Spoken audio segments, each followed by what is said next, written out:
میں ایک شہر میں گیا تھا آندھرا پردیش کے، وہاں کے ایک مرحوم عالم دین میرے بے تکلف دوستوں میں تھے۔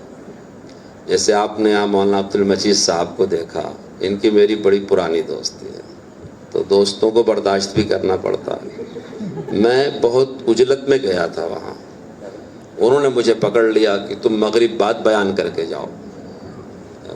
میں ان سے کہنے لگا مولوی صاحب 2 لقمہ کھلانا ہے کھلا دو، بیان کی مزدوری نہ کراؤ۔ کہنے لگے نہیں، اب میں ان سے کہہ ہی رہا تھا کہ مائک میں اعلان کر دیا کہ مفتی صاحب آئے ہیں اور عیدگاہ والی مسجد میں بعد نماز مغرب بیان ہوگا۔ بہت سے لوگ اکٹھا ہو گئے۔ میں آپ سے کہتا ہوں ہمارے آندھرا پردیش کا ہی شہر ہے، وہاں اکابر کا آنا جانا ہے، وہاں بھی علماء بہت ہے۔ میں نے پورے مجمع پہ نظر دوڑائی، مجھے ایک آدمی بغیر داڑھی والا نہیں ملا پورے مجمع۔ پھر دیکھا تو کوئی بغیر ٹوپی والا بھی نہیں ملا۔ اب عام طور سے ہم مولوی صاحب لوگوں کا یہ حال ہے کہ ہم آنکھوں سے جب آپ کو دیکھتے ہیں اور آپ کے اندر کوئی کمی نظر آتی ہے تبھی ہمارا بیان بھی ہوتا ہے تقاضے پر، یا تو پھر موسم کے حساب سے ہوتا ہے کہ یہ محرم کا بیان ہے، یہ میلاد کا بیان ہے، یہ رمضان کا بیان ہے، یہ بقرعید کا بیان ہے، یا تو پھر الیکشن آتا ہے تو وہ بیان بھی ہوتا ہے۔ تو یوم جمہوریہ 15 اگست، یا تو یہ ہو کہ سامنے دیکھا جائے کیا غلطیاں ہو رہی ہیں، اصلاح معاشرہ، وہ بیان ہوتا ہے۔ ہم لوگ یہی کرتے ہیں، ہماری کتاب آپ ہی لوگ ہیں، آپ ہی کو پڑھتے ہیں اور آپ ہی کو دیکھ کے بیان کرتے ہیں۔ جو اللہ نے قرآن حدیث کا علم اپنے اساتذہ کے جوتیوں کے صدقے میں دے رکھا ہے، اس میں سے کچھ اپنے بزرگوں کی باتیں پہنچا دیتے ہیں۔ اب وہاں میرے سمجھ میں نہیں آ رہا تھا کہ میں بیان کروں تو کیا کروں، ایسے ہی آج یہاں میرے سمجھ میں نہیں آ رہا ہے کہ میں بیان کروں تو کیا کروں۔ اللہ کا شکر ہے، علماء کا عوام کا بہت اچھا جوڑ ہے الحمدللہ۔ اس بچے نے قرآن شریف پڑھا، بہت اچھا پڑھا ہے۔ میں آنے سے پہلے کہہ رہا تھا کہ میں حافظ نہیں ہوں، کوئی سنتے رہے، مولانا عبدالہادی وغیرہ، مفتی خلیل وغیرہ آئے ہیں، کیونکہ اگر بچے کہیں سے ختم کرتے ہیں، اللہ کا شکر ہے ان کے استاذ نے جو آیتیں منتخب کی تھی ختم کرنے کی، فالحمدللہ رب السماوات رب الارض رب العالمین، بہت عجیب، وَلَهُ الْكِبْرِيَاءُ فِي السَّمَاوَاتِ وَالْأَرْضِ، الحمدللہ بڑا اچھا حسن انتخاب ہے کہ اس پر قرآن کریم کو مکمل کیا۔ میں ان کے استاذ کی داد دیتا ہوں، تعریف کرتا ہوں، جنہوں نے بھی ان کو الف با سے لے کے حافظ بنانے تک پڑھایا، بہت اچھی تعلیم دیا ہے۔ مدرسہ بھی دیکھا، آپ کو بھی دیکھا، نماز میں بھیڑ بھڑک بھی دیکھا۔ اب سمجھ میں نہیں آتا کہ میں آپ کو کہوں تو کیا کہوں، کیونکہ کوئی ایسی چیز تو نظر نہیں آ رہی ہے جس پر توجہ دلانے کی ضرورت ہو، لیکن بہرکیف حاضری ہوئی ہے، اور ایک طویل مدت کے بعد حاضری ہوئی ہے، کچھ تو کہنا ہی ہے۔ جب یہ بچہ قرآن شریف تلاوت کر رہا تھا تو میرے ذہن میں ایک آیت آئی قرآن سے متعلق، اور اس پر میں مضمون بھی تھوڑا سا سوچ رہا تھا، لیکن پھر جب اس بچے نے وہ پڑھنا شروع کر دیا تو میرے دماغ سے وہ مضمون نکل گیا۔ اب آپ سے بات کرتا ہوا اسے پھر سے سوچ رہا ہوں کہ اکٹھا ہو جائے تو آپ سے کچھ بات کروں۔ وہ مضمون میں یہ سوچ رہا تھا جو اللہ نے قرآن میں فرمایا اِنَّا نَحْنُ نَزَّلْنَا الذِّكْرَ وَإِنَّا لَهُ لَحَافِظُونَ، کہ ہم نے، اللہ فرماتا ہے اِنَّا نَحْنُ نَزَّلْنَا الذِّكْرَ وَإِنَّا لَهُ لَحَافِظُونَ، ہم نے ذکر اتارا ہے اور ہم ہی اس کی حفاظت کرنے والے ہیں۔ اللہ فرماتا ہے ہم نے اتارا ہے، جیسے قرآن اتارنے میں کوئی اللہ کا شریک نہیں، قرآن نبی تک پہنچانے میں، نبی کے امت تک پہنچانے میں خدا کے سوا کسی کا محتاج نہیں۔ اللہ کا ایک کلام ہے، اللہ فرماتا ہے ہم ہی نے اسے اتارا ہے اور ہم ہی اس کی حفاظت کریں گے۔ آسان ترجمہ ہے۔ قرآن شریف کی اپنی خود ایک زبان ہے، ہر عربی پڑھنے والا قرآن کو نہیں سمجھ سکتا۔ آپ کے ہاں تو ماشاءاللہ علماء کرام ہیں اور آپ کا علماء سے تعلق بھی ہے، یہ علماء کرام تفسیر کرتے ہیں، آپ سنتے بھی ہیں، لیکن بہت ساری جگہ آپ دیکھیں گے لوگ پڑھتے ہیں کالج میں، بنتے ہیں ڈاکٹر، اور پھر تفسیر کرنا شروع کر دیتے ہیں۔ ڈاکٹر صاحب ہیں قرآن کی تفسیر کر رہے ہیں، وکیل صاحب ہیں قرآن کی، جو علم پڑھا ہے اس میں تو ان کی بات مانی جائے گی، لیکن جو علم نہیں سیکھا ہے اس میں ان کی بات کیسے مانی جائے گی؟ وہ بھی قرآن جیسے نازک مسئلے میں۔ تو قرآن کریم کی اپنی ایک زبان ہے، اسی میں یہ ہے کہ قرآن کے ناموں میں سے ایک نام ذکر بھی ہے۔ اللہ نے اس آیت کریمہ میں قرآن کریم کو اسی نام سے یاد کیا ہے، اِنَّا نَحْنُ نَزَّلْنَا الذِّکْرَ۔ یہ نام اور بھی کئی جگہ آیا ہے۔ 14ویں پارے میں قالوا یا ایھا الذی نزل علیک الذکر انک لمجنون، یہاں بھی قرآن نے ذکر کا معنی یہاں قرآن، ایک ذکر کا معنی تو اللہ کا ذکر، لیکن ان آیتوں میں ذکر کا مطلب قرآن شریف ہے۔ تو اللہ فرما رہا ہے کہ ہم ہی نے قرآن اتارا ہے اور ہم ہی اس کی حفاظت کریں گے۔ آپ نے میری اتنی بات غور سے سنا ہوگا، تو میں آپ سے پوچھتا ہوں کہ دنیا کے اور چیزوں کی حفاظت کون کر رہا ہے؟ وہی تو اللہ ہی کر رہا ہے نا، دریاؤں کی، سمندروں کی، پہاڑوں کی، لوگوں کی، ذرے ذرے کی۔ اور خود قرآن کہتا ہے وَمَن يَكْلُوكُمْ بِاللَّيْلِ وَالنَّهَارِ، دن رات تمہاری حفاظت کون کرتا ہے؟ تو کائنات کی ہر چیز کی حفاظت اللہ تعالیٰ ہی تو کر رہا ہے، اس کے علاوہ تو کوئی نہیں کرنے والا۔ اور جس چیز سے اللہ کی حفاظت ہٹ گئی وہ چیز خراب ہو گئی، ٹوٹ گئی، پھوٹ گئی، ستیہ ناش ہوگی۔ ایک لمحے کے لیے اس کی حفاظت ہٹی اور بڑے سے بڑا حادثہ ہو گیا۔ اللہ فرماتا ہے آسمان کس نے روک رکھا ہے؟ پتہ کیا چلا؟ وہی حفاظت کر رہا ہے۔ اللہ فرماتا ہے اس زمین کو کس نے بچھا رکھا ہے؟ اور جب سور پھونکا جائے گا تو یہ سارا نظام تہس نہس ہو جائے گا۔ تو کائنات کے ذرے ذرے کی ہر چیز کی حفاظت اللہ ہی کر رہا ہے، اور قرآن شریف کی حفاظت بھی اللہ ہی کر رہا ہے، لیکن دونوں میں فرق ہے۔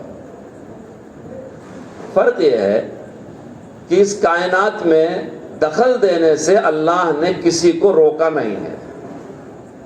آپ غور سے سنیے میری بات، اللہ کی جو پیدا کی ہوئی مخلوقات ہیں، پہاڑ ہے، اس کا پتھر توڑ کر کے بنیاد بناتے ہیں آپ لوگ، اسے اور ٹکڑے بنا کر کے اس کی چپس بناتے ہیں، کنکر بناتے ہیں۔ اللہ نے آپ کو منع نہیں کیا، کیوں؟ اس لیے کہ اللہ نے اپنے بندے انسانوں کے لیے، آدم کی اولاد کے لیے اپنی دنیا کو مسخر کیا ہے، کیونکہ انسان اس کائنات میں اللہ تعالیٰ کا خلیفہ ہے۔ اللہ نے آدم علیہ السلام کو دنیا میں اپنا خلیفہ بنا کر کے بھیجا، اور ان کو بھیجنے سے پہلے اس پوری دنیا کو اللہ تعالیٰ نے سجا دیا، پہاڑ بنائے، سمندر بنائی۔ دنیا کی پیدائش کا بیان قرآن کریم کے اندر بھی ہے کہ اللہ نے کتنے دن میں کیا بنایا، زمین کب بنایا، آسمان کب بنایا، سورج۔ ایسے ہی تمام آسمانی کتابوں میں دنیا کے پیدا کرنے کا تذکرہ ہے۔ حدیث شریفی کتاب میں بھی ہے، بابٌ کیف کان بدء الخلق، کہ اللہ نے مخلوقات کیسے پیدا کیا۔ تو جب اس ساری دنیا کو اللہ نے بنایا تو اس میں اللہ نے آدم کو بھیجا اپنا خلیفہ بنا کے۔ جو آدمی ہیں، آدم کی اولاد ہیں، یہ ساری دنیا ان کے لیے بنائی گئی۔ اللہ فرماتا ہے خلق لکم ما فی الارض جمیعا، دنیا تمہارے لیے بنائی گئی ہے۔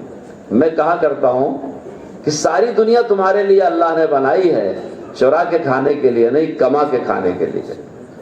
اب کوئی چور کسی کا مال اٹھا لے، بعد میں آیت پڑھ دے کہ صاحب قرآن میں لکھا ہے، اللہ فرماتا ہے ہم نے دنیا تمہارے لیے بنائی ہے۔ تو نہیں، اللہ نے دنیا تمہارے لیے بنائی ہے، مگر چورا کے کھانے کے لیے نہیں، کما کے کھانے کے لیے بنائی، محنت کرے کھانے کے لیے بنائی۔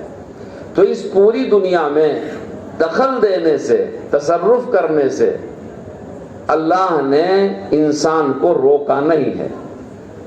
اتنی بڑی فضا ہے، اس میں آکسیجن ہے، کہاں تک طیارہ لوگ لے جاتے ہیں، کہاں تک راکٹ جاتی ہے، اس کو کیسے استعمال کرتے ہیں۔ آج آپ کے ہاتھ میں جو موبائل ہے، یہ لوگوں نے دنیا کی فضاؤں پر قبضہ کر رکھا ہے۔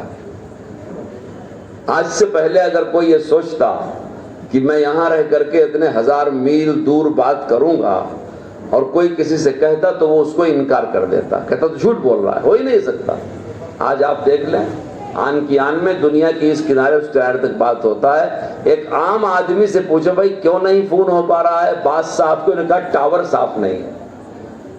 یہ ٹاور کیا ہے؟ اس پوری فضا میں جو اللہ نے کرنٹ کی، بجلی کی صفت رکھی ہے، ہم اب تک یہ جانتے تھے کہ یہ سانس لینے کے لیے آکسیجن ہے، ہوا ہے، اب پتہ چلا اس کے اندر بجلی بھی ہے، اور اتنی تیز رفتار بجلی ہے کہ آن کی آن میں آپ کے ہلو چلو کو یہاں سے امریکہ تک پہنچا دیتی ہے۔ پھر پتہ چلا کہ خالی آواز نہیں، اگر آپ ایسے بات کریں تو آپ کی تصویر بھی پہنچا دیتی ہے۔ تو اس پوری فضا میں انسان تصرف کر رہا ہے، چاند میں انسان تصرف کر رہا ہے۔ اللہ نے منع نہیں کیا کہ دیکھو خبردار میں نے فضا بنائی ہے، کوئی اس میں دخل نہ دے گا، کبھی نہیں اللہ نے کہا، بلکہ انسان کے لیے مسخر کر دیا۔ ایک ہوتا ہے نوکر، ایک ہوتا ہے غلام، ایک ہوتا ہے بیگار، جس کو عربی زبان میں مسخر کہتے ہیں، اس کو ہمارے اردو زبان میں بیگار کہتے ہیں۔ نوکر کو نوکری کی ملازمت کی تنخواہ دینی ہوتی ہے جب وہ کام کرتا ہے، غلام کو کھانا پینا کپڑا لتا ٹھکانا رہنے سہنے کی جگہ سب دینا پڑتا ہے، تب وہ غلامی کرتا ہے۔ بیگار کو کچھ نہیں دینا پڑتا، بیگار کی کوئی ذمہ داری، مسخر کی کوئی ذمہ داری مالک کے اوپر نہیں ہوتی، جس سے چاہا بیگار لیا۔ تو اللہ تعالیٰ نے اپنی اس مخلوق کو آپ کے لیے مسخر کیا، یعنی بیگار بنایا۔ اگر کسی آدمی کا آکسیجن کم ہو جائے تو خرید کر کے لگانا پڑتا ہے۔ کرونا کے زمانے میں یاد کرو، لوگ کہتے ہیں مول صاحب پلس گھٹ گیا ہے، 80 پر 9 ہو گیا ہے، 40 پہ 7 ہو گیا ہے، 50 گارنٹی نہیں، آدمی مر جائے گا۔ کتنے لوگ اللہ کو پیارے ہو گئے۔ یہ فضاؤں کو اللہ نے آپ کے لیے مسخر، حالانکہ بے قیمت نہیں ہے، قیمتی ہے، وہ مسخر کر دیا۔ سورج کی شعاؤں کو اللہ نے مسخر کر دیا ہے، سورج کی شعائیں انسان کے لیے مسخر ہو گئی ہیں۔ چاند کو بیگار بنا دیا، پانی کو بیگار بنا دیا۔ پہلے آدمی کشتیوں میں بیٹھ کر کے سمندر کے سینے کو چیڑتے ہوئے جاتا تھا، تو لوگ سمجھتے تھے سفر کرنے کا ایک راستہ یہ بھی ہے کہ پانی میں کشتی ڈالا، کشتی میں بیٹھ گئے، ہوا چلی اور پار ہو گئے۔ پھر لوگوں نے فضاؤں میں اڑنا شروع کیا، اب اس سے بھی تیز رفتار سواریاں آ گئی ہیں۔ انسان یہ سمجھتا تھا کہ اس زمین میں سے اناج پیدا ہوتا ہے، گیہوں پیدا ہوتا ہے، سبزی پیدا ہوتی ہے، ساگ پیدا ہوتی ہے، لیکن آج زمین سے ہیرے پیدا ہوتے ہیں، موتی پیدا ہوتی ہے۔ کرناٹک میں ہاسپیٹ بلاری والوں نے اپنی زمین کی مٹی بیچ بیچ کے کروڑوں کما لیا۔ ملکوں نے خریدا ان کی مٹی، ان کی مٹی میں کیا ہے؟ کہا صاحب اس میں لوہا ہے، بڑی پسند۔ آپ کو پتا ہے آندھرا پردیش میں ایک جگہ پتھر میں وہ تاثیر ہے جس سے پیٹرول فلٹر کیا جاتا ہے۔ تو اب تک آدمی سمجھتا تھا کہ زمین سے پھلی بکتی ہے، ٹور بکتی ہے، کلتھی بکتی ہے، اناج بکتا ہے، جاری بکتی ہے، لہسن پیاز بکتا ہے، تمباکو ہلدی بکتی ہے۔ اب پتہ چلا کہ ان مٹیوں میں تو بہت قیمتی قسم کے معدنیات ہیں۔ میں آپ سے کہنا چاہتا ہوں کہ اللہ تعالیٰ نے اپنی مخلوق کو آپ کے لیے مسخر کیا ہے۔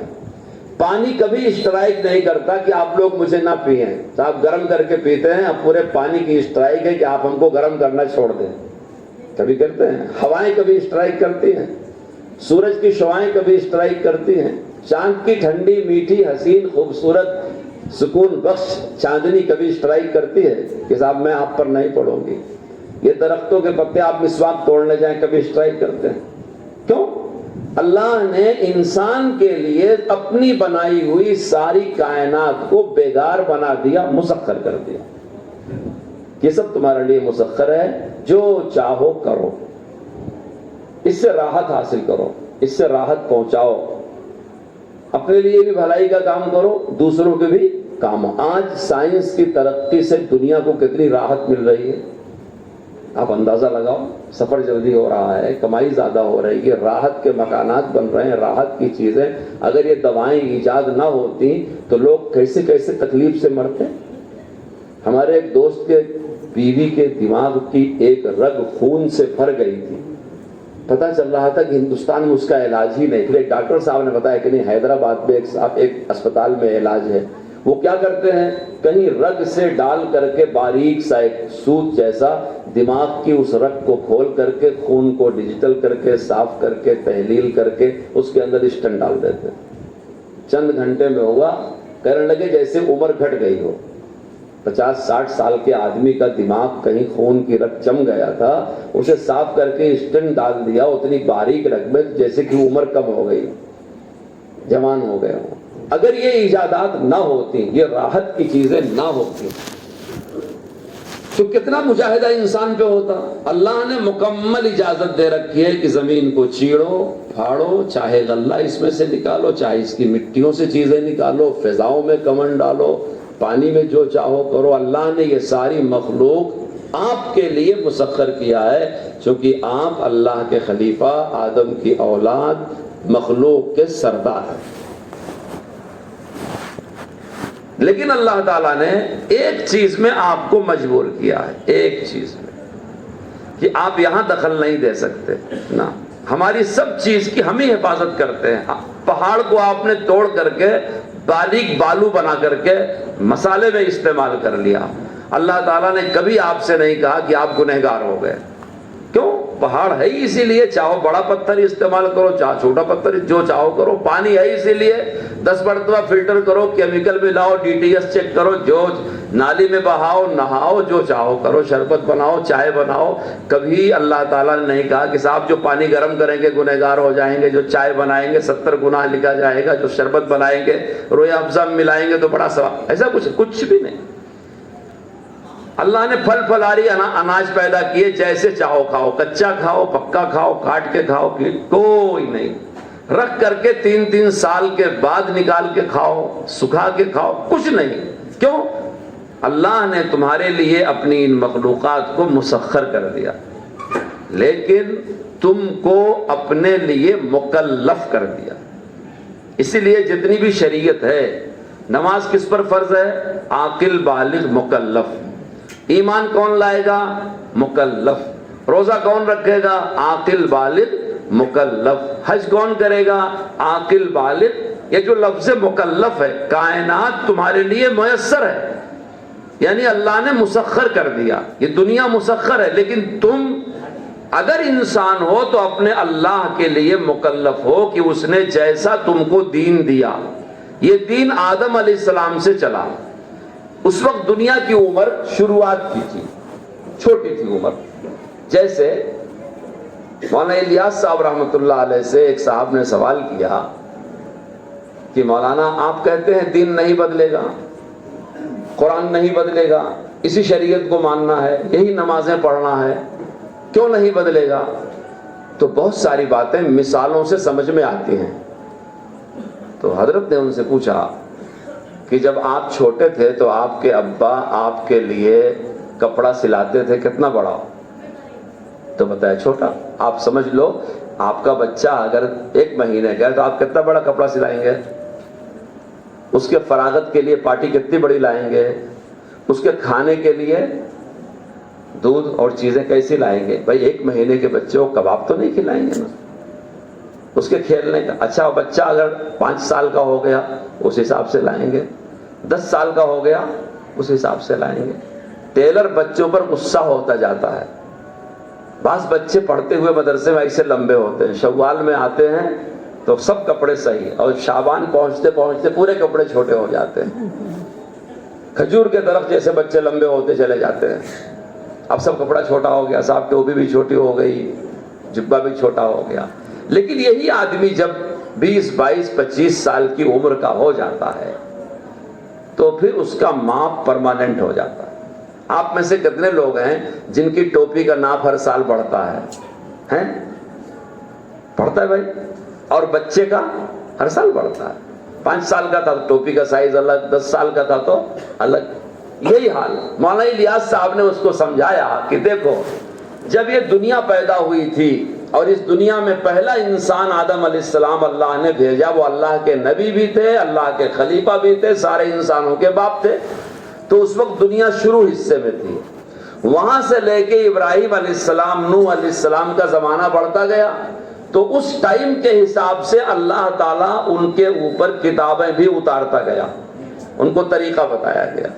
اب آدم علیہ السلام اکیلے انسان, ان کو بیوی کی ضرورت ہوئی تو اللہ نے ان کے لیے ان کے پسلی سے ان کی بیوی حوا کو پیدا کر دیا. پھر لمبی کہانی ہے، دونوں کو جنت سے ہندوستان میں بھیج دیا، اور جب ہندوستان میں آئے تو اولاد ہونی شروع ہوئی۔ اب ظاہر بات ہے ایک ماں باپ کی اولاد، اس وقت ضرورت تھی کہ ان کی آپس میں شادیاں ہوں، پھر ان کا خاندان بڑھتا گیا بڑھتا گیا بڑھتا گیا، تو جب دنیا کی عمر چھوٹی تھی، شروعات تھی، تو اس وقت اللہ تعالیٰ نے اس حساب سے اپنے احکامات نازل کیے۔ اب دنیا ہوتی گئی بڑھتی گئی بڑھتی گئی بڑھتی گئی، تو جس کے لیے یہ دنیا اللہ نے بنائی تھی، کس کے لیے بنائی تھی؟ حضرت محمد الرسول اللہ کے صدقے میں۔ ہم یہ بیان اب ربیع الاول شروع ہو گیا، آج 2 تاریخ ہے، ہمیں تقریر سیرت کے جلسوں میں سنیں گے کہ سب کچھ کائنات ہمارے نبی کے صدقے اور طفیل میں بنائی گئی ہے۔ لولاک لما خلقت الدنیا، صحیح روایت ہے کہ اے نبی اگر آپ نہ ہوتے تو ہم دنیا ہی نہ پیدا کرتے۔ تو جس کے لیے یہ ساری محفل سجائی گئی تھی، یہ سب کچھ بنایا گیا تھا، اللہ تو سمندروں کا محتاج نہیں، پہاڑوں کا محتاج نہیں، ہواؤں کا محتاج نہیں، آسمانوں کا محتاج نہیں، زمینوں کا محتاج نہیں، چاند سورج، کسی چیز کا اللہ محتاج نہیں ہے، وہ ہمیشہ سے ہے، ہمیشہ رہے گا۔ یہ سب کچھ نہیں تھا تب بھی وہ تھا، پھر یہ سب کچھ ختم ہو جائے گا تب بھی وہ رہے گا۔ تو اس نے حضرت محمد الرسول اللہ صلی اللہ علیہ وسلم کے لیے، جو اللہ کے بعد اللہ کی مخلوقات میں سب سے بڑے ہیں، اللہ کے بعد اللہ کی مخلوقات میں سب سے بڑے کون ہیں؟ حضرت محمد الرسول۔ ایک انسان کی بڑائی اس سے اوپر سوچی ہی نہیں جا سکتی، سب سے بلند مقام آپ کا ہے۔ اس انسان کے لیے، اس نبی کے لیے یہ سب کچھ ہوا۔ تو آدم علیہ السلام آئے ایک زمانے، ان کا قانون چلا، ان کے بیٹے شیس علیہ السلام، ان کا چلا، نوح علیہ السلام، ان کا چلا۔ اب یہ اولاد گڑبڑ بھی کرتی رہی، بیچ میں عذابوں کا سلسلہ بھی چلا، اللہ نے کئی مرتبہ عذاب بھیجے۔ جب یہ دنیا پوری جوان ہو گئی، خیر بھی جوان ہو گئی، شر بھی جوان ہو گئی، تو اس جوانی کی عمر میں کہ اب ختم ہونے تک یہ ماپ نہیں بدلے گا، اللہ نے حضرت محمد الرسول اللہ صلی اللہ علیہ وسلم کو بھیجا۔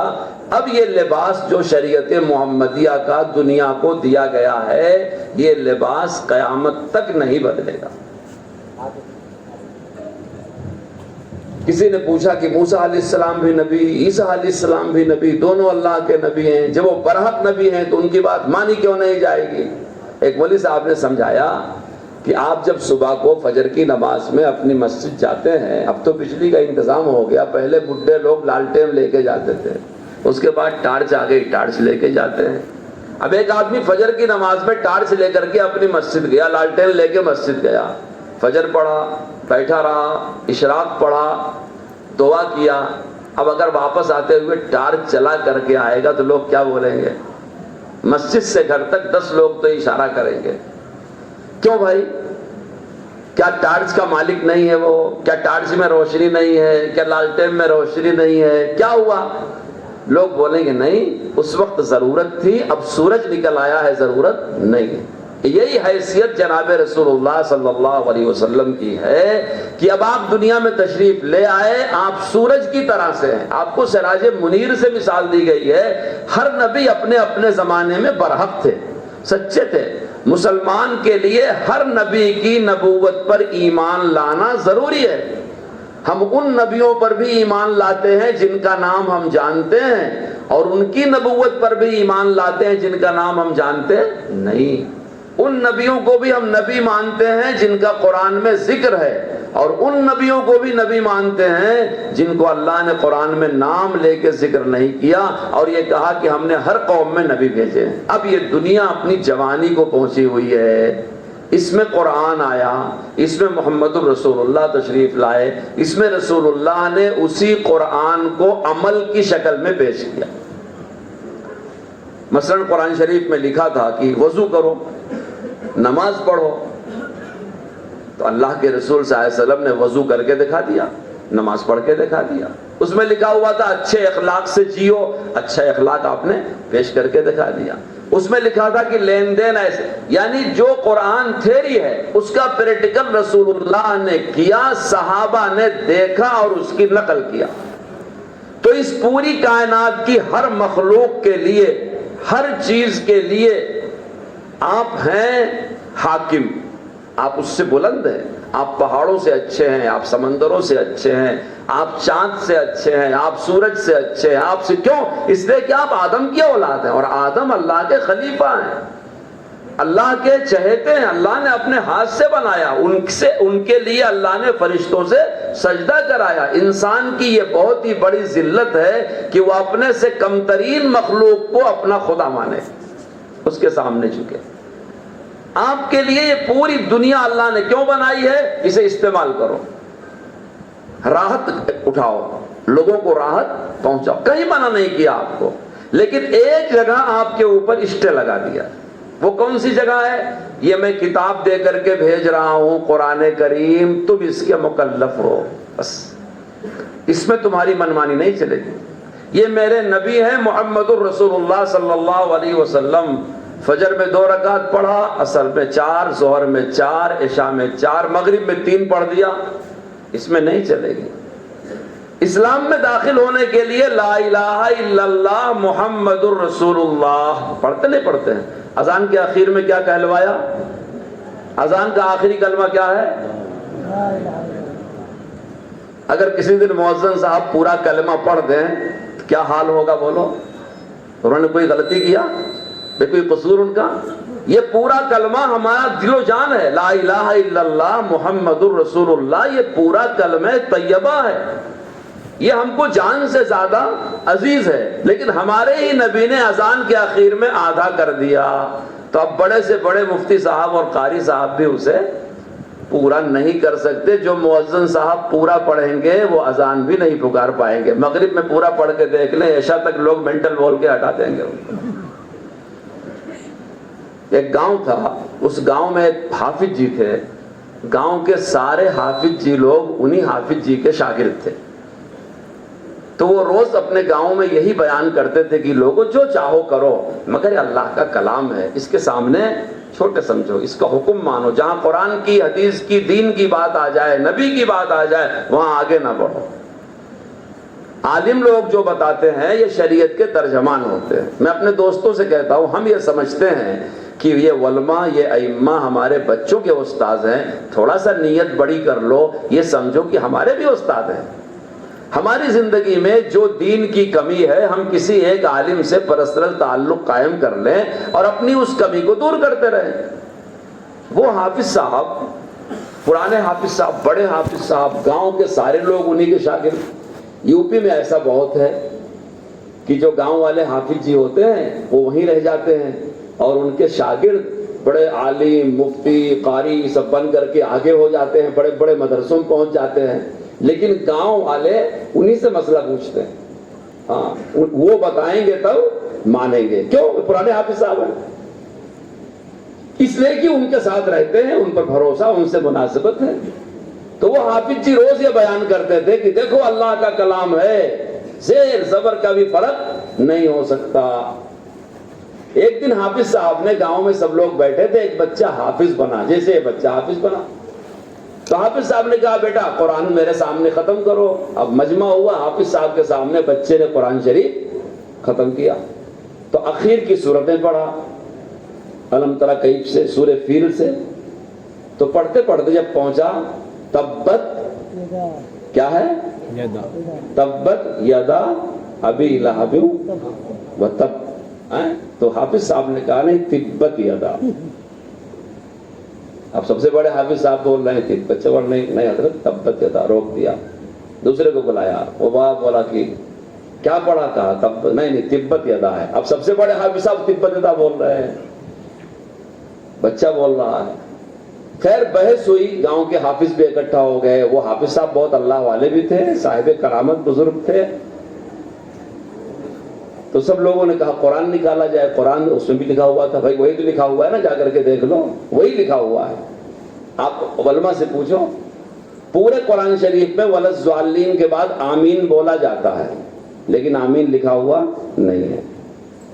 قرآن کریم کا ایک طریقہ ہے لکھنے کا، کہیں کہیں قرآن میں لام الگ لکھ دیا گیا، مَا لِهَٰذَا الْكِتَابِ لا یغادر صغیرۃ ولا کبیرۃ الا ولا کبیرۃ الا احصاها، یہاں لام الگ لکھا ہے ہر قرآن میں، ایسے ہی ملا کر کے نہیں لکھا ہے۔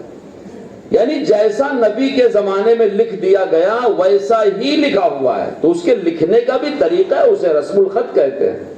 ہر کتاب جیسا قرآن نہیں لکھ سکتے، قرآن کا ایک الگ مقام ہے۔ ہم کپڑا پہنتے ہیں دھلیں، لیکن قرآن پر جو کپڑا لگا ہے اسے جزدان کہتے ہیں، اس کو دھل کے اس کا پانی گندے نالی میں نہیں ڈالا جاتا۔ ہمارا ڈاکومنٹ اگر پھٹ گیا کہیں پھینک سکتے ہیں، قرآن کا ایک ورق پھٹ گیا تو آپ پھینک نہیں سکتے، بلکہ اسے عزت سے کیوں؟ اللہ کی کتاب سب سے الگ ہے، اس کا مسئلہ الگ، جس روشنائی سے لکھا جائے گا مسئلہ الگ۔ تو قرآن اللہ کا کلام، کوئی چیز کائنات میں قرآن کے برابر نہیں ہو سکتی، کوئی بھی چیز۔ اب بحث ہوئی، حافظ جی نے کہا قرآن شریف نکالو، اب قرآن لائے شاگرد لوگ، اس میں بھی لکھا ہوا تھا، تبت کرنے لگے، غلط چھپ گیا، اصل تبت ہے۔ اب سب سے وہ بچہ بیچارہ چھوٹا بیٹھا سنا رہا تھا، اسے بھوک لگی رہی ہوگی، کب سے گھنٹوں بیٹھا، مولوی صاحب لوگ بحث کر رہے، وہ بیچارہ کب سے، امتحان دینا بڑا مسئلہ ہوتا ہے، تو امتحان دے رہا تھا بچہ۔ اب بات ہوتے ہوتے بات پہنچ گئی کہ حافظ صاحب لوح محفوظ میں کیا لکھا ہوا؟ تو حافظ صاحب بولے، بڈھے حافظ صاحب تھے، پرانے حافظ صاحب بولے لوح محفوظ میں بھی تبت ہی لکھا ہوا ہے، دکھاؤ لوح محفوظ۔ تو قرآن دکھا دیا گیا، اب لوح محفوظ کیسے دکھائیں؟ خیر حافظ صاحب نے کچھ کیا تصرف کہ ان کی کرامت ظاہر ہوئی کہ ایک نور سا مسجد میں چھایا اور اس میں لکھا ہوا قرآن نظر آنے لگا۔ حافظ صاحب نے شاگردوں سے کہا دیکھو دیکھو، تو شاگرد حیران تھے کہ اس میں بھی تبت۔ تو یہ جو بچہ سنا رہا تھا اس نے جیب میں ہاتھ ڈالا اور اپنی کیلی نکالا جیب میں سے، تو حافظ صاحب نے پکڑا کہ کیا کرنے جا رہا؟ کہا یہاں درست کرنے جا رہا ہوں، یہاں غلط لکھا۔ آپ سمجھے؟ کیونکہ استاد کے ذریعے سے جو قرآن آیا ہے وہ، تبت تو ایک شہر کا نام ہے نا،